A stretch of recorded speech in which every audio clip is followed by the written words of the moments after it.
یو سوال ما نه دا شوی دی چې یو پاکستانی ښځه چې نو افغاني سره واده کړی وي او هغه افغانۍ چې نو وفات شي، نو هغه ښځه آیا خپل بچو له او ځان له شناختي کارډ جوړولی شي او که نه؟ خو هغې خاوند ورله په یو وار هم جوړ کړی دی. نو دې جواب چې نو ما کومنټ کې ورکړ، خو کومنټ کې ډیټیل کې چې نو جواب نه ورکړی کېږي. نو ما وویل چې زه په دې باندې ویډیو جوړه کړم او تاسو ټول خبر کړم چې داسې سچویشن راشي، نو په دې کې نادره چې نو هغه کوپریشن نه کوي. نادره چونکې یو اداره ده او د انټیریر منسټري لاندې ده، وزارت داخله لاندې ده، نو هغوی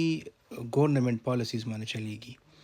ګورنمنټ پالیسی 2021 پورې چلیدلې ده او هغې کې چې نو د پی او آر کینسلیشن باره کې ذکر شوی و،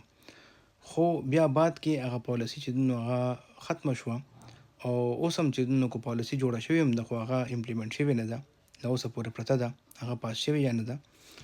نو زما جواب دا دی چې دا ښځه باقاعده تلی شي، عدالت ته تلی شي، عدالت نه چې د دې پی او آر کینسلیشن غوښتي شي او د مور او پلار په بنیاد باندې، کو د دې مور او پلار پاکستاني وي نو په هغې بنیاد باندې شناختي کارډ کلیم کولی شي او هغې د دې بچي چې دي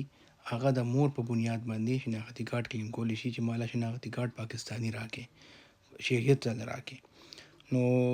طریقه چې نو هغه سخته ده، خو دا ده چې شناختي کارډ جوړ شي نو دوی به ټولې لارې اسانې شي، ځکه چې کله دا ماشومان دلته پاتې کېږي او سبق وي دلته په پاکستان کې،